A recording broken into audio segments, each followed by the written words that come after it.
Rahul, welcome to Dubai. Welcome to Z Connect. Thank you, ma'am. Thank you so much. Thank you so much for bringing Hamare Ram to Dubai. I'm so glad that the entire city of Dubai is excited about Hamare Ram. And trust me, Priya, we are nobody to bring Hamare Ram. Hamare Ram was all meant to be where it is today. And it's just a matter of time. It will reach places, it will reach, I would say, horizons and cross countries and reach everywhere. That's what we feel.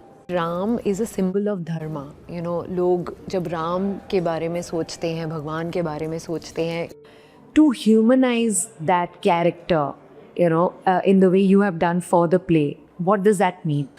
देखिए, हम राम को तो मानते हैं, हम राम की नहीं मानते.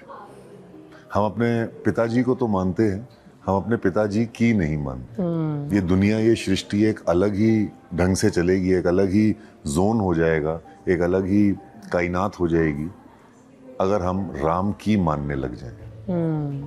Now coming back to your point कि इसको ह्यूमनाइज करना, बिलीव यू मी कि इसमें मैंने कुछ भी एक्स्ट्रा नहीं किया है. एंड मैंने 300 के लगभग हम लोगों ने शोज़ किए और पहला शो बस हमने किया, उसके बाद ये होते चले गए. ये प्रभु इसको करा रहे हैं, प्रभु श्री राम इसको आगे बढ़ा रहे हैं. और ये पर्सपेक्टिव नहीं है, ये सच्चाई है. ये मेरा पर्सपेक्टिव नहीं है, ये एक सच्चाई है कि अब हम इसको कर नहीं रहे, अब ये हो रहा है. होने और करने में बहुत फ़र्क है. बिल्कुल, है ना. सो ह्यूमनाइज करना या कुछ भी करना, हम कुछ नहीं कर रहे. ये मेरी भक्ति, मेरी साधना है, जिसकी वजह से हमने इसको बनाया भी. और आज जो ये चल भी रहा है और हो भी रहा है, ये भक्ति और साधना के माध्यम से ही हो रहा है. नॉट ओनली मी, आशुतोष भाई, भैया, all the characters, all the actors, everybody who's associated even in the least bit with this play, it is only because of their positivity, their aura, their bhakti, their sadhana, जिसकी वजह से ये play आज इस मुकाम पे पहुंच गया, जो एक छोटे से कमरे से एक थॉट से शुरू हुआ था 2020-21 में, आज पूरी कायनात को अपने आगोश में लेने के लिए तत्पर है. राइट. मुझे बताइए राहुल, आपने राम का कैरेक्टर, अभी आपने इतने मल्टीपल परफॉर्मेंसेस में इसको प्ले किया है. So for you, I am sure the journey has evolve. Like Ram की जर्नी आपके माइंड में, उनका कैरेक्टर, उनका पर्सनैलिटी आपके लिए किस तरीके से इवॉल्व हुआ है? देखिए, जितनी बार ज़्यादा आप कोई भी सत्संग को अटेंड करोगे, चाहे वो सेम चीज़ आपको बार बार बोल रहे हैं, आप उसमें से कुछ एक नया टेक अवे लेके जाते हो. ऐसा मेरा मानना है. आप कोई भी किताब को 200 बार अगर पढ़ोगे, अगर वो किताब रेलेवेंट है या रिलेटेबल है और आपको समझ आ रही है, आपको अच्छी लग रही है, तो कहीं ना कहीं आप हर रीडिंग में कुछ ना कुछ अपने उसका अंश अपने अंदर धारण करोगे. बिल्कुल. प्रभु श्री राम की कथा भी कोई अलग नहीं है, कोई विपरीत नहीं है. जितना ज़्यादा हम प्रभु को जानने की कोशिश करते हैं, जितना ज़्यादा, और हम जब कोशिश करते हैं तो वो अपने आप होता है. प्रभु बहुत सरल है. वो कहते हैं कि तू कोशिश तो कर, मैं बैठा हूँ. विभीषण को क्या बोला? मैं करता हूँ, तुम बैठ के देखो. कृष्ण ने क्या बोला अर्जुन को? कि तू कर, मैं बैठा हूँ. तो हर युग में एवोल्यूशन है, हर युग में एक चेंज है, हर युग में एक प्रभु ने अपने आप को ब्लेंड किया युग के हिसाब. प्रभु ने कभी नहीं बोला, प्रभु श्री राम ने, कि मैं भगवान हूँ, और कृष्ण ने कभी नहीं बोला कि मैं इंसान हूँ. सो हर युग में प्रभु ने हमें कुछ ना कुछ देने की, कुछ ना कुछ इवॉल्व करने की कोशिश करी है, चेष्टा करी है. ये हम ही लोग हैं जो इवॉल्व नहीं होते. उन्होंने 10 अवतार ले लिए आपकी एवोल्यूशन के लिए, आपकी इवॉल्वमेंट के लिए, लेकिन हम वहीं के वहीं हैं. जैसा मैंने कहा, हम राम को तो मानते हैं, राम की नहीं मानते. तो वो जो सिखा रहे हैं वो ही हमें सुनना है. हर युग में आपको भेष बदल के सिखा रहे हैं. हाँ. बट मुझे बताइए राहुल, आप सिर्फ लीड नहीं हैं इसमें, you are also the writer and the co creator of the show. तो काफ़ी ज़्यादा क्रिएटिव रिस्पॉन्सिबिलिटी नहीं ले लिया आपने अपने शोल्डर्स पे? मैंने जब हमने शुरू किया था ना प्रिया, तब हमने कभी सोचा ही नहीं था कि ये सब होगा, हम यहाँ पहुँचेंगे. बिलीव मी, मैं अपने मन से नहीं, मैं दुनिया के सार्वजनिक तौर पे आज इस प्लेटफॉर्म पे बोलता हूँ कि इसमें अगर, वैसे तो कोई लीड है नहीं, लेकिन अगर हम लीड मानते हैं तो वो आशुतोष राणा जी है. क्योंकि आशुतोष राणा जी का body of work is a legend, is a living legend. तो उनका जो बॉडी ऑफ वर्क है, उसको हम लोग कभी अपने सामने कंपेयर भी नहीं कर सकते. हम लोग कभी कंपैरिजन ही नहीं, वी आर नथिंग, हम एक अंश भी नहीं है उनके. लेकिन जहाँ तक आपने वो बोला राइटर, तो मैं इसका को राइटर हूँ. यस, मैंने इसके सीन्स सारे डिज़ाइन किए, मैंने इसकी स्क्रिप्ट को पूरा अपने अध्याय के माध्यम से हमने स्क्रिप्ट को रखा. डॉक्टर नरेश कात्यायन है जो राष्ट्रीय कवि हैं, लखनऊ के हैं, और डॉक्टर नरेश कात्यायन ने इसको पोएटिक रूपांतर दिया, इसको एक कवि के तौर पे उन्होंने, इसके हर डायलॉग जो है वो काव्यात्मक तौर से चलते हैं। हम में से अगर 15 टॉकिंग एक्टर्स है तो 15 में से 11 टॉकिंग एक्टर्स इसमें अपने हर टाइप के इमोशंस प्रकट करते हैं, लेकिन किसी भी एक्टर ने आज तक ग्लिसरीन या किसी भी लिक्विड का इस्तेमाल नहीं किया अपने आंसू निकालने के लिए। ये हमारी भक्ति, हमारी साधना है। तो बड़ी फेवरेट मेरी लाइन है, जब प्ले शुरू होने वाला होता है, पर्दा बंद होता है, तो हम कहते हैं एक तरफ अंधेरा तो एक तरफ उजाला है, एक तरफ अंधेरा तो एक तरफ उजाला है, ख़त्म कर दे स्वयं को कि पर्दा उठने वाला है।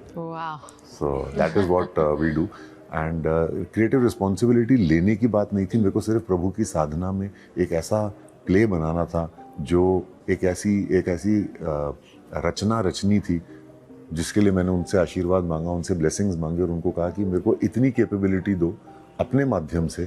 कैपेबिलिटी तो आपकी है, मैं तो सिर्फ एक माध्यम मात्र हूँ, कि इतनी कैपेबिलिटी दे दो कि मैं कुछ बना पाऊँ। और जब बन रहा था तो मुझे बिल्कुल यकीन नहीं था कि दुबई छोड़ो, हमने इंडिया में नहीं सोचा था कि 100 से ऊपर 50 से ऊपर शोज़ करेंगे। लेकिन जब पहला इसका पर्दा खुला और जो मैंने ऑडियंस का रिएक्शन देखा पहले शो के बाद, तो मुझे लगा कि we are here for stay and we will stay here for the next I think 10,000 years. हम लोग बदल जाएंगे, हम लोग मर जाएंगे, हम लोग चेंज हो जाएंगे, लेकिन ये जो रचना है इसको कोई ना कोई आगे जरूर लेके जाता रहेगा। आज प्रभु की भूमिका मैं निभा रहा हूँ, कल कोई और निभाएगा। बिल्कुल।